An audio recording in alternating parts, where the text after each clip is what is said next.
to the Cedar Park United podcast.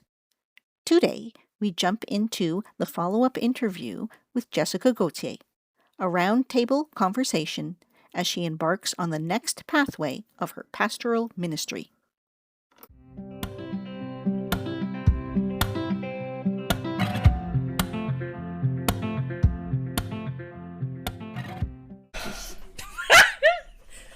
Yeah, so I think this we'll was have a little. exactly what we needed to be doing.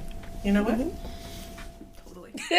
She's like silently dancing. You think that it's okay because it's silent and we can't see you, but I see you right now. Yes, you Doing do, the dance. CB. That's the what she just said. Please save that. And that's on podcasts, there's often like just a little thing that's taken out of the middle of the podcast and just put at the top. What you just said is perfect love for that. that. And then we go into the introduction. I love that. There's probably a dozen other things that will come up that would do, but I think that was really good. That was really good. Again, very, very spontaneous. So, anywho, we are recording. Sing with me. I wanna be where my feet are. Yes, I wanna breathe the life around me. Sorry. I wanna listen as my heart beats right on time. I wanna be where my feet are. Let's do it again. I wanna be where my feet are. I wanna breathe the life around me. I wanna listen as my heart beats right on time. I wanna be where my feet are. I wanna be where my feet are. I wanna be where my feet are. My memories of this song are not only here, because I've used it in a few different congregations, but my best memories of this song, which is the Sanctuary Mental Health. It's like ecumenical Catholic production, and it's recorded by the Porter's Gate, and that's another ecumenical music group, sort of folk, really, really good musicians, very ecumenical in lots of different directions, very diverse, and this is a really good song to sing to a baby when they won't stop crying. I believe it. Mm-hmm. And you can kind of move with it. Mm-hmm. And do the dance. Yep. Baby dance. We all know the dance. We've done the dance. Yep. Bags of potatoes too. Yep. We've done the dance.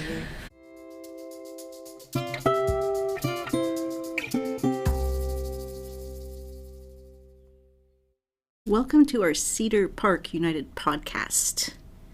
And our first interview with Jessica Gauthier was in early September 2025. And we were in the beauty, warmth, and fullness of the summer. Today is May. We're right at the beginning of May. May 8th.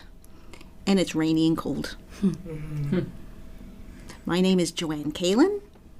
And we are going to have a roundtable chat with Jessica Gauthier. To my right is Amy. Amy, please introduce yourself. My name is Amy Barratt. I'm the administrator at Cedar Park United. I've been here for a year and a half now, 18 months, almost exactly.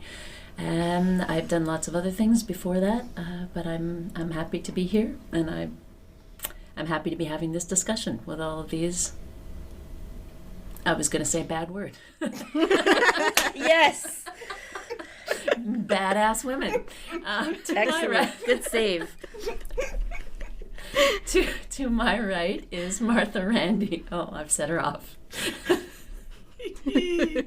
Oh, goodness. I am so glad to be here, too. I am Martha Randy, and I am the Communications and Outreach Coordinator here at Cedar Park United, and back in September, I was the Family and Youth Ministries coordinator and the communications coordinator. I have shrunk or grown or something. I don't know. What a year. It's like Alice in Wonderland. She's like eating the mushroom, and she gets bigger and she gets smaller, and that's absolutely. I totally get that. And I love the new name because I feel like it's walking us in the direction of some of the stuff that's happening around here. So glad to be here. To my right is the one, the only, the Jessica Gauthier. The goat. goat. Which I discovered meant GOAT, like only Greatest this year. of all Greatest time. Yeah, I always just thought it was because my last name was Gauthier. So everyone called my husband the goat because his last name was Gauthier. But I was wrong. No, it is, as you told me, The greatest of all time. Muhammad Ali. Muhammad Ali. Float like a butterfly, sting like a bee. So my name is Jessica Gauthier, and I began here as the assistant minister. And I think we said we had a few different name changes as time went on. And then when the beloved longtime minister, the Reverend Dr. Elizabeth Jones, retired, and I was sort of in a different entering a different space without another clergy colleague, then we went for pastoral minister, and I'm really liking that title. I love it. I think I'm going to keep it. So I am a what's the word? Awesome Jill of individual. all trades and mistress of none. No, mistress of three. Yes. That's right. That's it. Mr. Shakespeare. That's right. I think there's a theme emerging of changing titles, and I think that's wonderful, actually, that the title changes because the role changes, and we're aware enough that the role is changing to be able to rename it. I think that's I agree. it's a good sign that that can happen. I love how the name changing hasn't been about like getting status, because it never has felt that way. It never has felt like now I have climbed another rung and I have this like extra badge or something, but it's just been descriptive, like you said, of a new reality. Yeah. Staying true as Yeah. things evolve, trying to reflect that. Yeah. We could do more of that in the church, I think. Anyway, maybe we'll talk about that What is later. this person actually doing, and does their Yeah. title actually reflect what they're doing? Yeah, yeah. It's a good question to ask periodically. Very much. So as we are beginning spring, and you are also about to pass into a new threshold in your life, okay, could you tell us what all these experiences have meant to you? Oh, are we sticking with Cedar Park United and like moving out? Whatever you feel like this is part of your experience, obviously, in your life. What do you want to tell us that has meant so much to you during this time here? I think that it has been really eye-opening for me, because as I have been looking outward at the community, I've been looking outward at the congregation, and I've been looking outward to colleagues and church leaders, and yet my own way of seeing myself has changed in a major way, because I came feeling that I had, I think, something to prove, like everyone does when they're, and I did actually, had to pass all of those interviews right up to readiness for ordination, right? Right. And now I'm beginning to feel ministry. This is not new, but it's becoming more settled. I'm feeling it as an identity, as a part of what makes me who I am. I have never really thought of ordination as being something to grab onto for status. But in the United Church, we define ordained ministry as the ministry of word, sacrament, and pastoral care, not in an order of importance, but word, sacrament, and pastoral care. And so many people associate word with preaching, the kerygma, the proclamation, but it's not just that. It's, for me at least, it's bigger than that, because we call Jesus the Word. And so it's like all of that, how we use words to grow in our spiritual life, individually and together. And the sacrament is, I think, how common things deepen us in that same journey. And pastoral care is like where word is outward, pastoral care is inward, because I'm listening. So all of those things make me who I am, and that is what I have to bring to a community of faith. That's Cedar Park United right now. But wherever I am, and whether it's in a church or somewhere else, that's a part of it. So that's changed since September. That's fantastic. It's almost like ordination brings certain privileges, but it doesn't. But you've always been a minister. I mean, and you speak of a lot of the other things we do around here. You speak of all of the work we do as ministry. You know, Joanne's part of our garden ministry. We tend to name things that way, right? Yes, exactly. So like, ordination is that specific word, sacrament, and pastoral care. It's like a function. It's those things. But ministry is not the same. And that's a frustration I have, a huge frustration in not just one particular denominations, but global Christianity. I feel like we have a tendency to indulge in some sorts, different kinds of clericalism, where we think that people who have a title in the church are better. Maybe we think they're better Christians. Maybe we think they deserve more responsibility.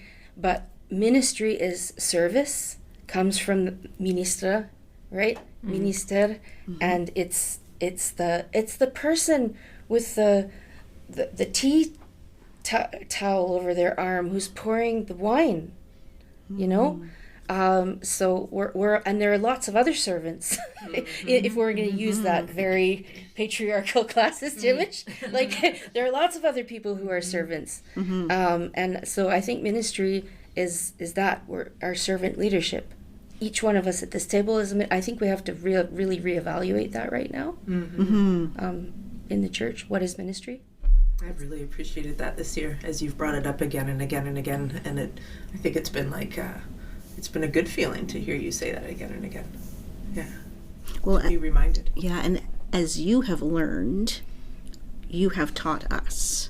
Exactly. So that feeling of serving, I see that developing here. I see that developing in myself, and that's because of you. So thank you very much. And it is true. It is true. I'm struggling to take that, actually. No, but it's true. It is true because it is all integrated. That is what I believe. And your influence will influence other people beyond this table, beyond what was in the church. It will go on and on, whether we see it or not. Do you know why I think just now I was... Because what you're saying, I think it's true. It's not really about, like, me, per se, but I think it's because one of my struggles is that I'm a perfectionist and I want everything to be perfect. And one of, therefore, my greatest challenges in ministry, in my ministry, is to, like, look around and try and recognize, just like when I was teaching piano, like, I'm not the one who's going to be on the stage playing the recital. That's my student who's doing, not saying that people are my students, but like we have these different relationships. And so a big part of this year has been like learning to let go. And that's really terrifying because there's something really that feels good and juicy about holding it all to ourselves and like, it's all riding on me, but actually it's not, and it never was. And so people can't have that feeling of success and victory. They can't have that feeling of like empowerment unless someone recognizes that there's that, and then Let it go. lets it go. Let it go. Yeah. Yeah. And then when you let it go, it's very humbling because you're like, oh, maybe this person knows more than I do about this thing.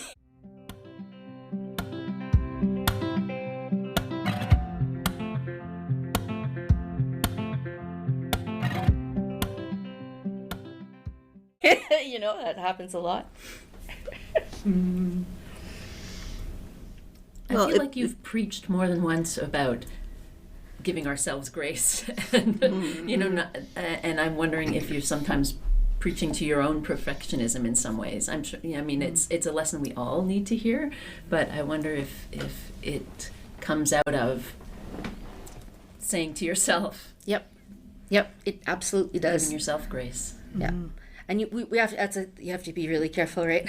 Because you don't want to preach only like preaching. For me, preaching and pastoral care are deeply connected, because ideally, if I get to know a community, then preaching becomes a form of pastoral care, right? Because I get to know the people and hopefully what might be encouraging. So if I'm preaching to myself and just trying to make myself feel better all the time, that's going to be a problem. But I think you're right, and I also think that it's a problem that many of us are struggling with. I think if you can connect to it in yourself, then Yes. it's probably going to connect with other people. There's an aspect of empathy to it. it's human. Absolutely. It's human. And like some of us are lazy and need to be like given a little shove in the right direction. But lots of us actually, I think, are scared to succeed because it means we all have to risk failing, and we don't feel maybe that we have the authority to risk failing. So we're scared to try because, who's telling us to try? Nobody. It's us. Right. Ooh.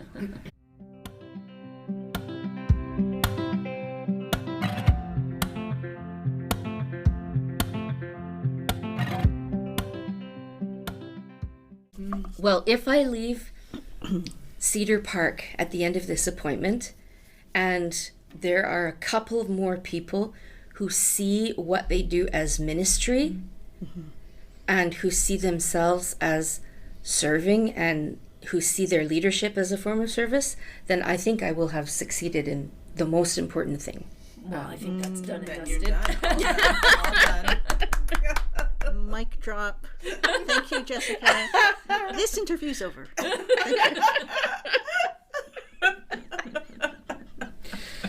Oh dear. Oh dear. No, it's not over. Sorry. Shall we go into another question? Let's do it. Do it up. So the world's changing, as we all know, very fast, very quickly. Lots of uncertainty. Okay. Can we only imagine, what the ministry might be like of, let's say, the United Church of Canada? What it might be like in 5 years? Do you see more progression? Do you see it being more feminist? Do you see it being more inclusive, even more than it is now? Or not.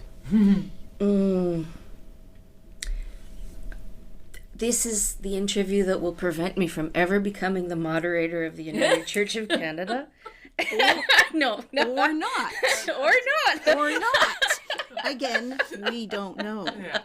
Say it, you can always edit it out. Well, no, I don't know what the United Church is going to look like, because it's a denomination of Christianity, like the Presbyterians in Canada and the Anglicans and the Catholics and there's a bunch of the Evangelicals, Baptists. We've got lots and lots of different flavors of Christianity out there right now, and most of them, if not all, are experiencing certain of the same changes.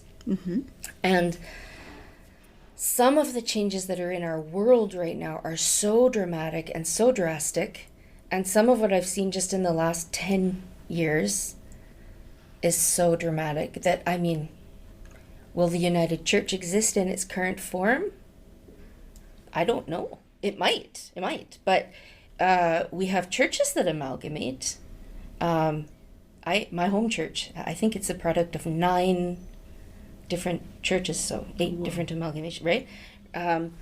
So I can't talk about the United Church in 5 years because I don't know what it will look like, but I do believe that there will be a church. The church will still be here in 5 years. And so I'm going to do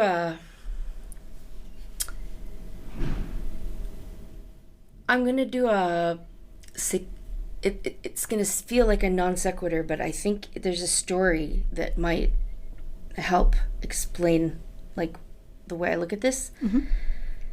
When I was 17, I was in my first year of university, and it was spring, and I was having a therapy session because I realized halfway through that year that I had, post-traumatic stress disorder from some difficult experiences. And I was talking with someone who was very good at what she did, and she said, there are different kinds of strength. Do you want to be a pine tree or a willow tree? A pine tree grows very tall and it's very strong, but in a great storm, it can break. It can just snap.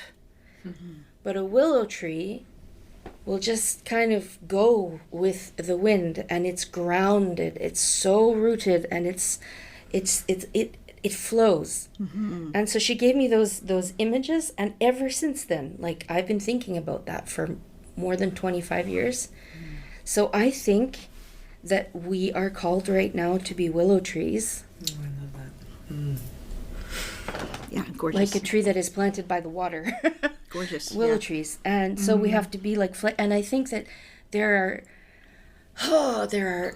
are structures in all of our denominations that are so rigid and so unhelpful that they will not survive. And it's not any particular church, but they just won't. There are structures that will not survive. And I was kind of feeling a bit down about that until an image came into my mind as I was driving here, actually, this morning. So I collect seeds. I like to hand collect seeds. Yes. And sometimes, like, I'll buy a fancy, rare seed of some kind, and then I'll collect the seeds because they're really expensive. And I want to propagate them. So, and some seeds are like, they're really tiny, and but also they have like a lot of chaff. So when you're removing, it's impossible to only remove the seeds. Like, you have to remove the seeds and everything else in the top of the flower. And then you end up with like a certain quantity, and you kind of need to shake the bowl and then get rid of the chaff. It's like winnowing. Like, we use those, right? When we use those things, like in the Bible, we hear about, we don't do them anymore very much here, right? But it's a kind of winnowing. So we're winnowing the chaff. And so, like, I'll like go outside and shake the bowl and then very lightly blow on the top. Nice. And just like blowing on the top very lightly, then we'll remove some of the chaff and then shake again and then blow again and shake again. And the chaff is way lighter than the seeds. So I think the seeds are like Christianity as the way of Jesus, because people mean different things when they say Christianity, but like the way, the truth, and the life, I think that's going to remain. And I think it's already happening in what we're doing. It's happening in earth and gardening ministries. It's happening in prayer practices that, like, I had an evangelical person guide me through the Ignatian spiritual exercises a few years ago. It's happening through, so we're learning from each other, different ways of praying. We're learning from each other's musical traditions. We're learning by when we come together and we do things for the community, and we're also witnessing when we do that. So I don't know what it's going to look like, but like the way with a capital W is still going to be there, and it's going to be awesome. But I don't know if we're going to still be in, these buildings or not, or all of them. Can I tell a willow story that you know, Joanne? There's a willow that grows down by the water where I walk all the time, and people that know I'm a photographer have seen this willow because it shows up a lot. And last spring, it was it the summer? It was June, I think. June, July. I went down to visit it for comfort, actually. Big time of transition last summer and everything, and I go down, and my willow had broken into. It had fallen into the water, and I used to stand with my feet in the crook of it and watch the waves, and I would feel it against my back, and it was like a strong tree, and it had cracked in half. And it was crazy. And Joanne, who is my neighbor, we shared that moment. We did. I think shortly afterwards. It was almost the same day you saw it, I believe, because we went walking that evening, and you showed me this willow, this beautiful old wise willow, and half of it now on the beach into the water. And we discovered it had been eaten from the inside by some hungry insects of some sort. But what strikes me now is like it was very sad. We went and stood with the willow with our feet in the water for a little bit to take that moment, and I was wondering what's going to happen. They're going to come, they're going to get rid of it because it's on the beach there, and I'm sure it's private property, they're going to get rid of it. This whole year, it stayed there. Wow. They didn't come and get rid of it, and it is growing, laid down like this on the beach. It's growing like this. It's growing, it's still upright up here. The birds are still singing from up there, and it is just it's such a metaphor that you almost like, it's still strong, but it is in a different form. Wow. And it's been my friend this whole year as I've been watching it. I don't know, you've probably stopped by too, Joanne, too, to see it. But it says 1,000 things. So I certainly think that about the church, like, what will it look like? I don't know. But if we keep going back and we keep checking in, right? You just gave me an incredible image with that story. Yeah. Because one of my favorite passages, or not passage, images in the Bible is like God is the gardener. So like the first page, God plants gardening all the way through. Last page, and on either side of the river was there a tree of life, and the healing was for the leaves. The leaves were for the healing of the nations. And I just now, for the first time ever in my life, realized that there's only one way on either side of the river could there be one tree. Oh. And, it's making me think of Jesus on the cross and kenosis and emptying and not wanting to grab onto being. But, like, we have this image of a tree on either side of the river, and it's a tree of life. And every single month there are fruits. It's never out of season, and the leaves are for healing. And this tree, I bet something like what happened to your willow happened to this tree. Wow. We've watched kids play on it all summer, and you feel like it's become all kinds of things for all kinds of people, which it wasn't before it fell. Yeah. So, willow. Goosebumps, eh, Amy? Goosebumps. Good story, good answer. Yeah. Thanks, Mother Nature.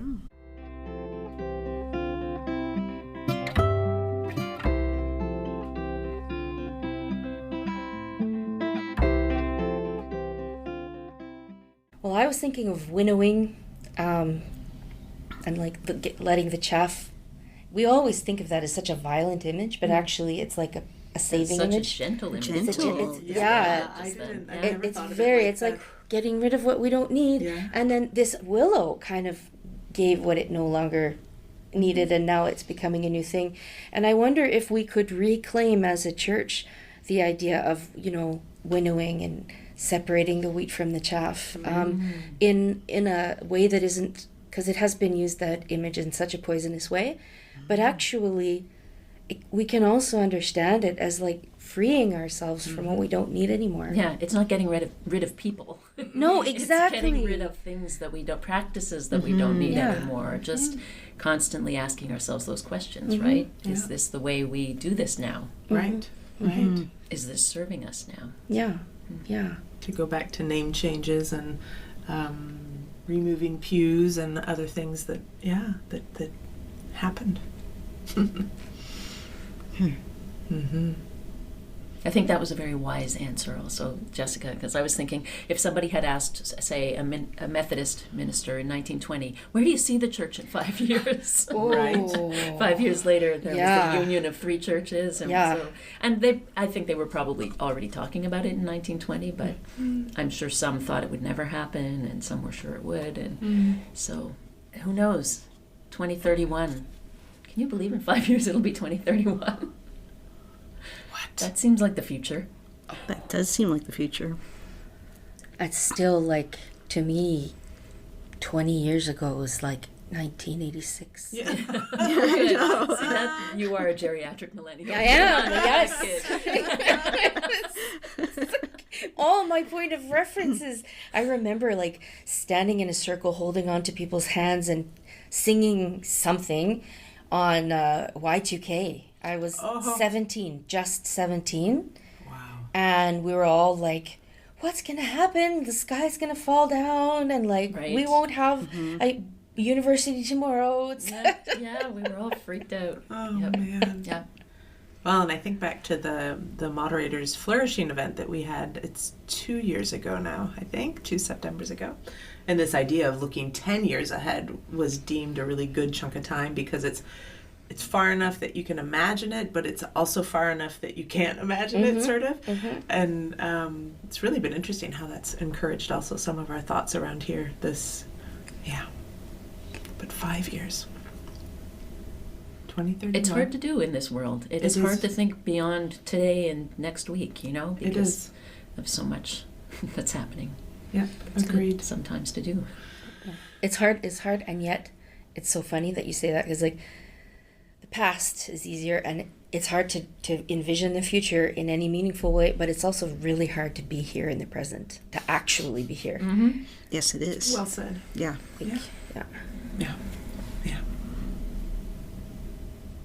Well, sometimes we just have to take a pause, look around, and know that the future is going to be okay in some form. It will continue.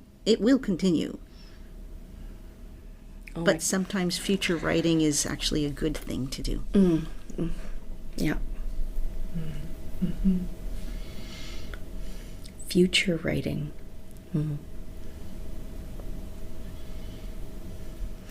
So we started, before we started talking, we just like sang to kind of get ourselves in a good, centered, prayerful space. And there is a verse to that song, which suddenly I'm thinking of, and I can't stop, so I'm going to sing it.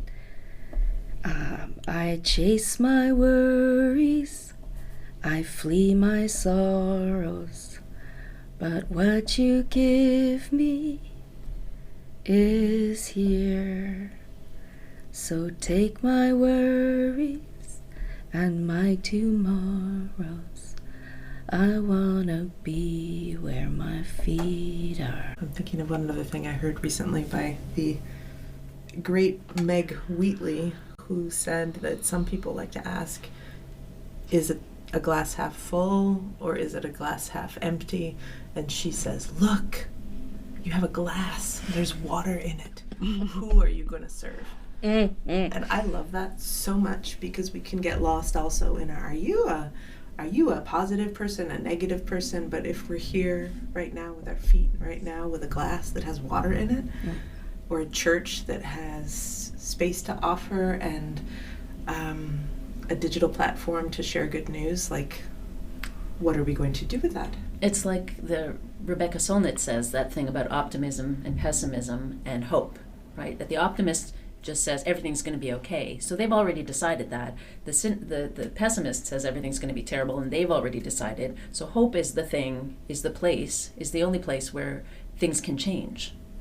Mm-hmm. Those two positions are rigid. They are decided already. That's similar to that. Yeah, it takes action. That what action will do something.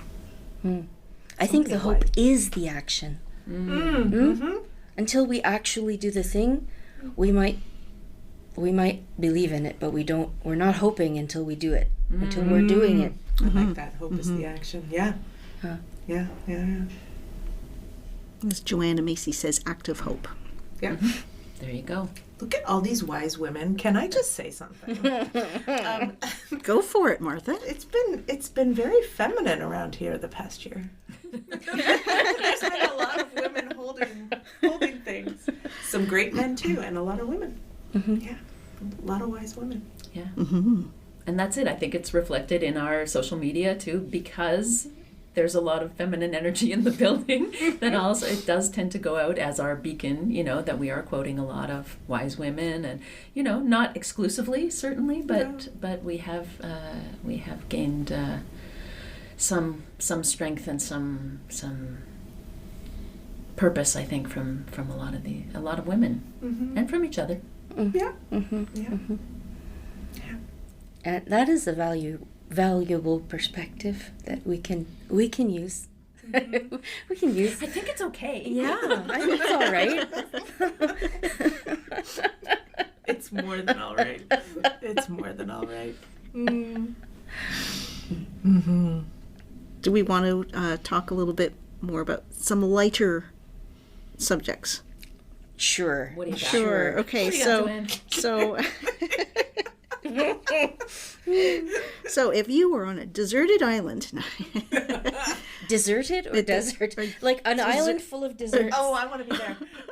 Yes. Please. Sorry. whichever way you want to pronounce it is fine with me. This is your interview. I will never lose that image now. The deserted island, picturing like layer cakes. And parfaits. I just Disney-fied this interview. That's amazing.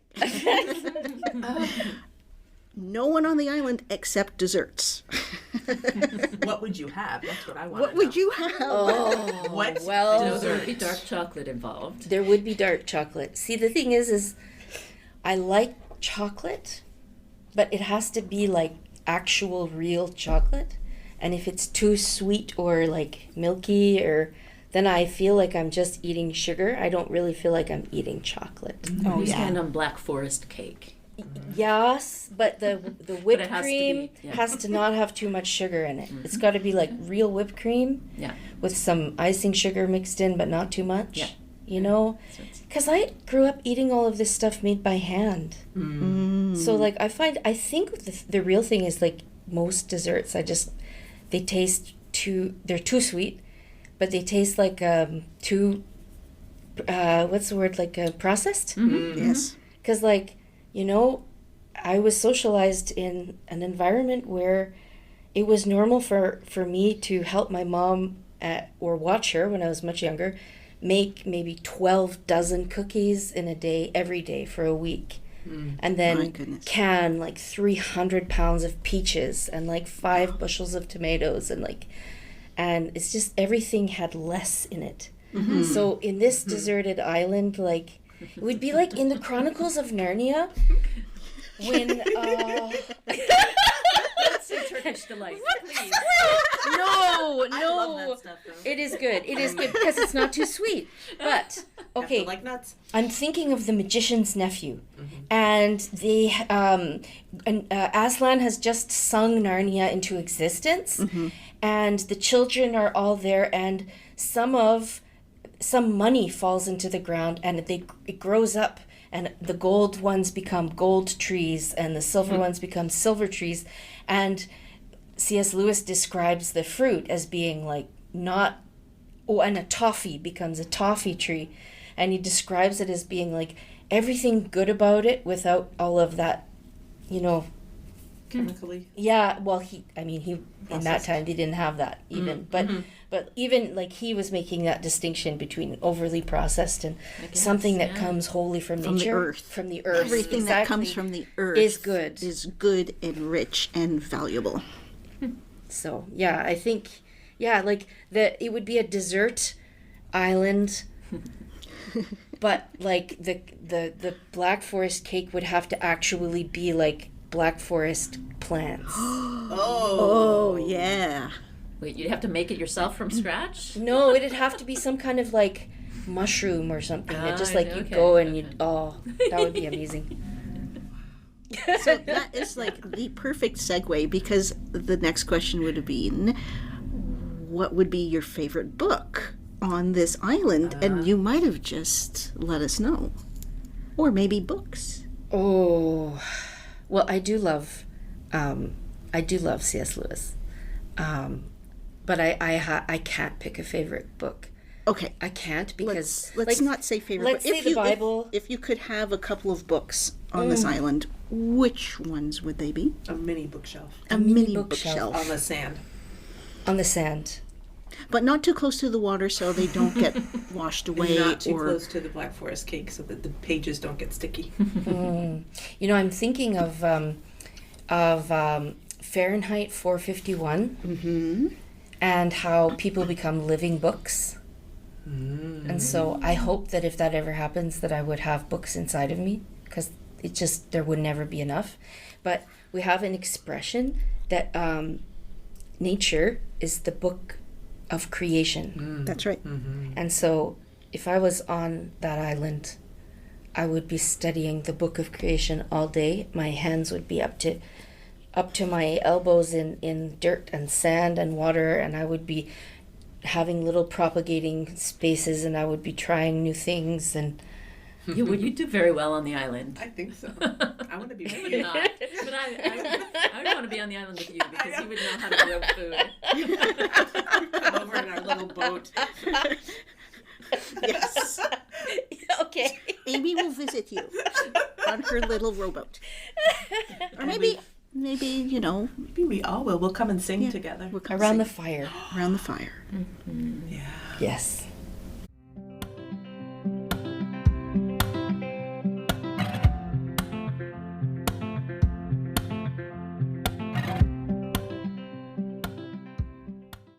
We've been doing a lot of singing this year. That's kind of been special. We started, if you remember, last, was it September? We were holding a baby who was crying, and we were trying to convince ourselves that we weren't holding it all alone. The baby was not convinced, but little dude, he was not. Would we have sung that a lot this year, haven't we? Yes. It's helped me. Yes. And then the solidarity singing. And solidarity singing has been extraordinary. Wednesdays. Yeah. Thank you, Amy. That's been nice. Yeah, good. Thank you, Amy. And a few songs discovered. Yeah.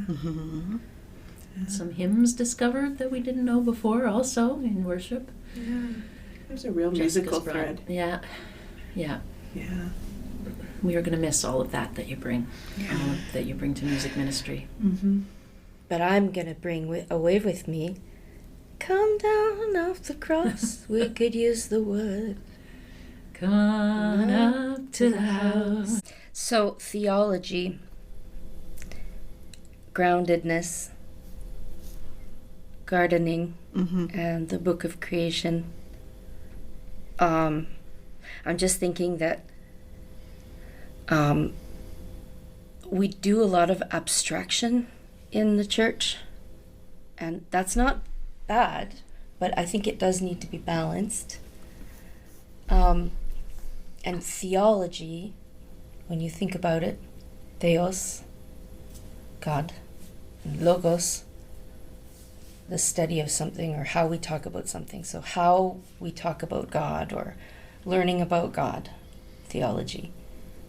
And I think we've done a lot about the word bit, but maybe theology now needs to become something that we don't stop doing. We need to keep doing theology, but like actually doing it. like not talking about it, but like doing it. Theopraxis? Well, I think, what do they say? Actions speak louder than words. Or like even the way we talk has to reflect a concrete, like something that people can understand. And maybe in the past it was true that maybe perhaps for some it was possible to exist on those very abstract planes. I like it there. I enjoy it there. Like I could hang out there like in the clouds, but I grew up with this saying, which I'm only now beginning to really believe and understand, which is you don't want to be so heavenly minded that you're no earthly good. Mm-hmm. And I think that right now we're in a time when people just we don't live in Christendom anymore. We don't have all those images at our fingertips. We live in a world where powerful people abuse, rape, and oppress other people and the world and everything on it. And so we cannot do theology without doing it. Mm-hmm. That's what I think. That's where we're at right now. Mm-hmm. Mm-hmm. You're here. Mm-hmm.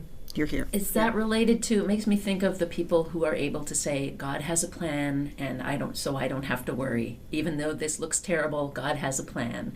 Now, I know we have to believe in something, but the God has a plan people, it seems to me, then don't feel responsibility to change things, to actually come down to earth and do what they can because they think, God's got it.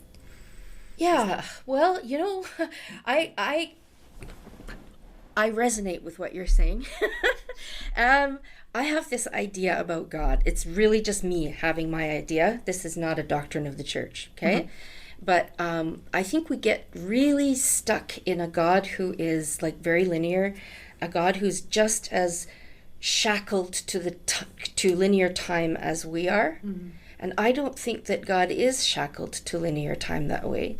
And so I like to think of God as a very ancient grandmother. I think I might have used this as an expression. Did I ever do this? I like hearing Is it again. okay? Yes, please tell us. It's a good full circle moment. Well, she's got the cosmos. It's funny because in my ordinary life, I usually use personally more male language for God, but this is a big image that I have, God the Creator. And she's like a grandmother, and she's like knitting, but not really knitting. The blanket that she would be knitting, it's like the whole cosmos in her lap, and including time. And she's just like going in with her knitting needles or whatever, and she's like fixing things and adding stitches, but they're all like outside of time. So when I hear God has a plan for this, like to me it doesn't really make any sense, because a plan implies the future, and I don't think that for God there is a future. I think that God is everywhere, always, now. Yeah. And so God is just as much 1,000 years from now as God is now, as God was 1,000 years ago. So that opens me up to feel like there's a possibility for redemption of the past, for example. Mm-hmm. So terrible, terrible things that someone might have experienced, I believe they can be redeemed in a real way, because I don't understand it, but I have that conception of God as eternal, and not just everlasting, but eternal, because they're not the same thing, right? So then I guess someone who thinks, well, God has a plan, like, yeah, sure, they're right, because God is always here, and God is always at work, and God is always, but like, I just don't want to be the one standing in God's way. Like, I don't want to be the one making it more difficult. I'm sure that the final product is amazing. The whole everything that we don't see because we're stuck right now we're stuck in time. But whatever that is that I can not even conceive of because I'm not God, like, I don't want to make it worse. I want to make it better. I want to help. Mm-hmm. Right, and that's what you mean by doing theology? Yes. Yes. Yes. yes, we're afraid sometimes to make it worse, to want to like back off and not do anything. But I think we're the ones with the hands, right? We want to do something. Yeah, so like I would say that expression, God has a plan, that's a good expression to use for someone who's afraid of making it worse. Don't worry. God's got this. God's going to help us. And if we fail,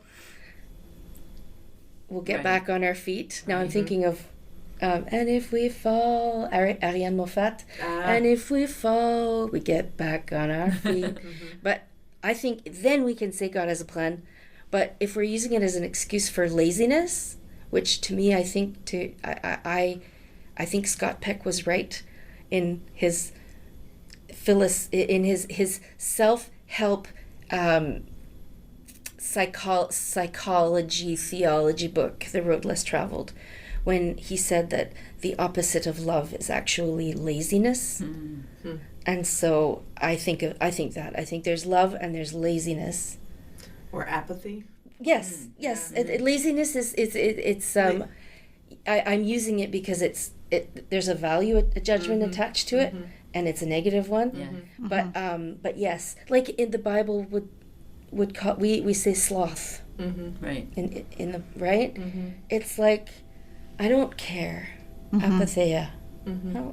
Whatever. It's going to be fine. It's going to be fine. Somebody else has got this. God has a plan. Right. Then I don't like it. And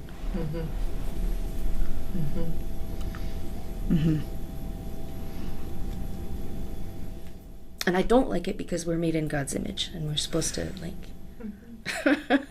We're supposed to participate, right? We're not supposed to sit on the sidelines. We're supposed to be awake and aware. Yeah. And if we are awake and aware, we see there's work to be done, right? Yeah, like our faith story tells us that. A dream to be achieved. Yes. Yeah.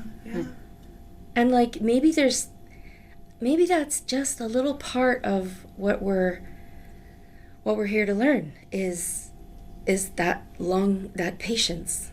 Maybe we're practicing a kind of perception because we're stuck in time. Maybe that's making us practice something that we could never otherwise, a sense that we don't have, and we can't have it unless we learn how to do it, like learning to do theology.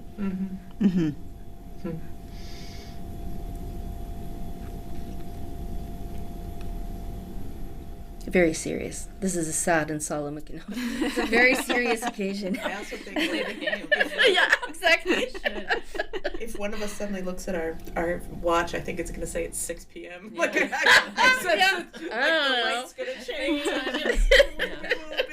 Unfortunately, we do live within time. We do. But we've covered most of our points. We have. So glad that we did this. Yeah, me too. Me too. Thank you so much, Jessica.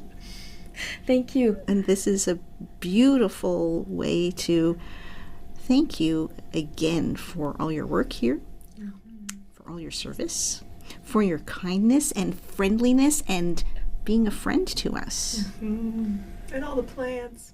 And all the plans. And thank you for many things, but I would say mostly thank you for your trust. Because it's really hard to do anything if there's no trust, and it feels like we've been able to do so many things, and I am deeply grateful for that. It's changed me, and now go out and share the good news. Yes. With trust. Yes. But You've had it good, so you won't settle for less anymore. No, it's true. I know what it feels like, that trust. We've raised the bar. Well, yeah, and it's I'm gonna be either recognizing it and being grateful for it, or looking for ways to nourish it for the rest of my ministry. Wow. And I think, without your accompaniment this year, so much would have been different and harder. And you were solid for us. You were there walking with us. And it was so important this year. And I look at the whole community and where we are, the cusp of another change. And I'm so, what is even the word? Well, I'm grateful, but I'm also amazed. And it's been amazing this year. It's had all kinds of things in it. You have held a lot of things together. Yesterday, Yes. Jessica was making this gesture Yes. a lot. Yes. Like she was, for those who are just listening, like she was making mud pies. But this image of holding it together. But it's true that is something that you really have done for us. No, I'm sorry. We have done it all together. Yeah, we have all, I know, but There has never been, I don't think, one person. And when it started to feel like one or another was, I think we've been able to talk about it. And if one of us had to hold it, that just mud pie all alone. It wouldn't have exactly. we're all carrying the mud pie. You do not carry this mud pie alone. I mean, if you think the 3 staff members, there are 3 of us, right? And I mean, if you had taken one of those legs, I mean, it is. We were Yeah, we 3 were is holding the each bare other. minimum. Right? That's right. For a structure, 3 is the minimum. Yeah. Yeah. But we needed all 3. And all of our volunteers and all of our amazing humans that do ministry with us. Yeah. Podcast posse. And the podcast posse. Which is a new ministry. Mm-hmm. Yeah. It is. Yeah, it is. It is. So really, it's been a gift to us that you are here.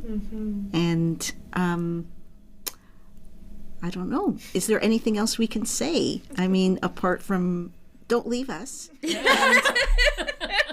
And yes, be free and start your new life. If you love something, set it free.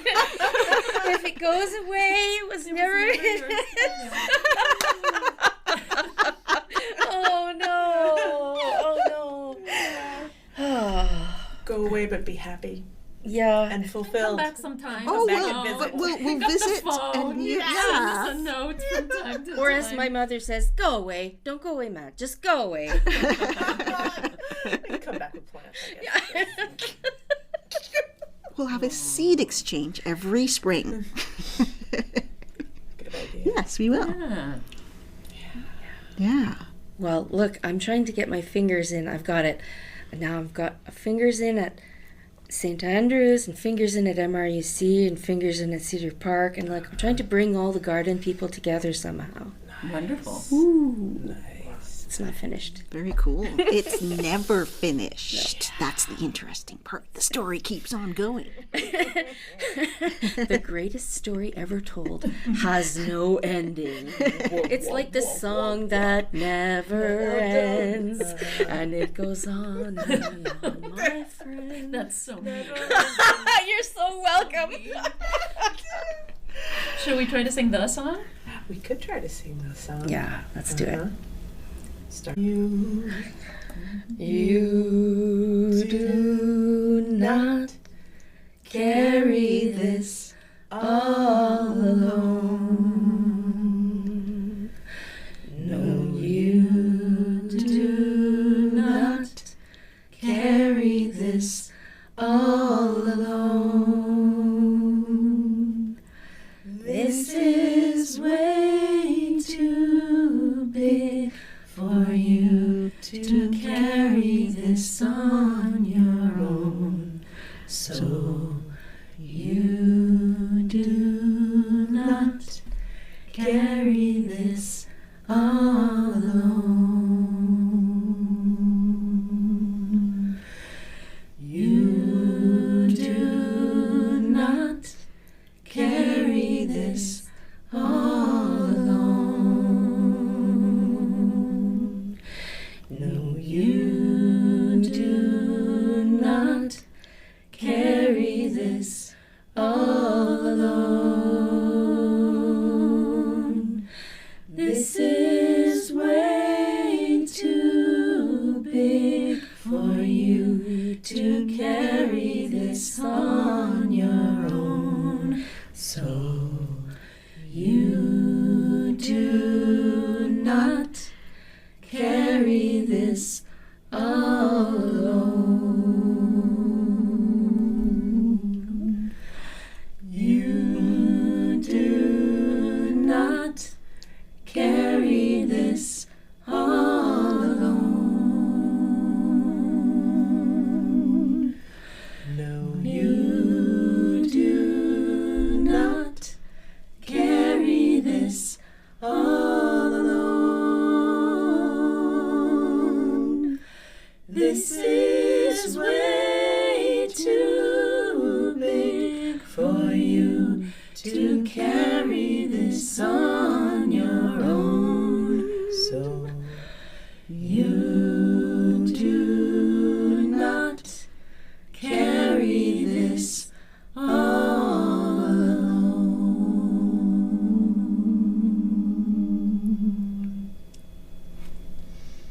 Thank you for listening to our Cedar Park United podcast with Jessica Gauthier, Martha Randy, Amy Barratt, and I'm Joanne Kalan.